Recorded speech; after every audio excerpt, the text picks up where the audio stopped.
അനുവചന കോടതിയുടെ ഇന്റരുമായിട്ടുള്ള ഈ വിധിയെ നമ്മൾ സ്വാഗതം ചെയ്യുന്നു. ഒരു നിയമപോരാട്ടത്തിലൂടെ തീർച്ചയായിട്ടും വൈഷ്ണയ്ക്ക് തനിക്ക് മത്സരിക്കാനുള്ള അവകാശം കിട്ടുമെന്നുള്ള പൂർണ്ണ ഉറപ്പ് നമുക്കും പാർട്ടിക്കും എല്ലാം ഉണ്ട്. ഞാനിവിടെ കുറ്റം പറയുന്നത് CPM-നെ മാത്രമല്ല. ഈ CPM പറയുമ്പോൾ അതനുസരിച്ച് പറയുന്നിടത്ത് ഒപ്പിടുന്ന ചില ഉദ്യോഗസ്ഥരുണ്ട്. ഇതിന്റെ പല കാര്യങ്ങൾ ചെയ്തിട്ടുള്ള ഉദ്യോഗസ്ഥരടക്കം ഇത് മനഃപൂർവ്വം ഇത് കുഴപ്പിക്കാൻ വേണ്ടി പോയവരാണ്. അവർക്കെതിരെയായിട്ടുള്ള കൃത്യമായിട്ടുള്ള മൂവുമായി ഇന്ത്യൻ നാഷണൽ കോൺഗ്രസ് മുന്നോട്ട് പോകും.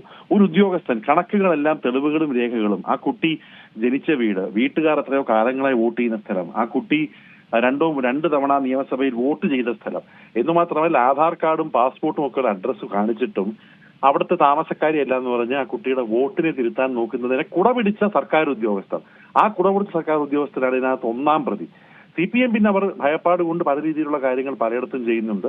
എന്തായാലും ജനങ്ങൾ ഇത് ഒരിക്കലും അംഗീകരിക്കത്തില്ല. തീർച്ചയായിട്ടും വൈഷ്ണ എന്ന് പറഞ്ഞ് വളരെ സജീവമായി കഴിഞ്ഞ കാലങ്ങളിൽ KSUവിന് വേണ്ടി സംഘടനാ പ്രവർത്തനം നടത്തുന്ന ആ പ്രദേശത്ത് വളരെ സജീവമായി സാമൂഹ്യ പ്രവർത്തനം നടത്തുന്ന കുട്ടിക്ക് തീർച്ചയായിട്ടും മത്സരിക്കാൻ കഴിയുമെന്നുള്ള വിശ്വാസം നമുക്ക് ഇപ്പോഴും ഉണ്ട്.